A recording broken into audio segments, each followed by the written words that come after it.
महीने की बात है। एक हरा भरा जंगल था। उस जंगल में ऊंचे ऊंचे पेड़, रंग बिरंगे फूल, मीठी नदियां और खुश रहने वाले जानवर रहते थे। उसी जंगल में एक प्यारा हरा तोता रहता था। उसका नाम था मिट्ठू। मिट्ठू बहुत समझदार था, लेकिन थोड़ा सा उदास भी रहता था, क्योंकि बाकी पक्षी झुंड में उड़ते थे, बातें करते थे और मिट्ठू अक्सर अकेला रह जाता था। वह रोज एक आम के पेड़ की डाल पर बैठकर नीचे फूलों को देखता रहता। एक नई दोस्त से मुलाकात एक दिन सुबह सुबह, जब सूरज हल्की हल्की रोशनी फैला रहा था, तभी एक रंग बिरंगी तितली उड़ती हुई आई। उसके पंख नीले, पीले और गुलाबी रंग के थे।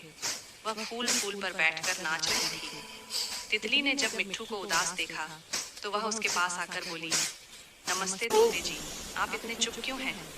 मिट्ठू थोड़ा चौंका, फिर मुस्कुराकर बोला, नमस्ते, मेरा नाम मिट्ठू है, मैं बस अकेला हूँ। तितली हंसते हुए बोली, अकेला? अरे अब नहीं, मेरा नाम है चिंकी, आज से मैं तुम्हारी दोस्त हूँ। दोस्ती की शुरुआत उस दिन से मिट्ठू और चिंकी रोज मिलने लगे। मिट्ठू चिंकी को पेड़ों की ऊंचाई से पूरा जंगल दिखाता और चिंकी मिट्ठू को फूलों की खुशबू, रंग और नाचना सिखाती। चिंकी जब उड़ती थी तो मिट्ठू ताली जैसी आवाज निकालकर खुश होता। मिट्ठू जब बोलता तो चिंकी हंस हंस कर लोटपोट हो जाती।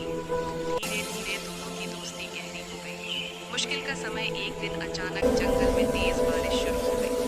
आंधी आई, पेड़ हिलने लगे, चिंकी उड़ नहीं पा रही थी, उसके नाजुक पंख भीग गए थे। मिट्ठू ने उसे देखा और घबरा गया।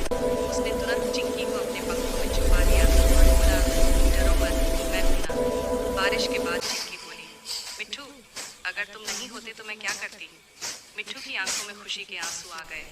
सच्ची दोस्ती की पहचान। कुछ दिन बाद चिंकी ने उदास होकर कहा, मिट्ठू, मेरी उम्र बहुत छोटी होती है, एक दिन मुझे जाना पड़ेगा। मिट्ठू चुप हो गया, फिर बोला, दोस्ती समय से नहीं, दिल से होती है। चिंकी मुस्कुराई। यादों में बसने वाली दोस्ती समय बीतता गया। एक दिन चिंकी आखिरी बार फूलों पर बैठी और फिर आसमान में खो गई।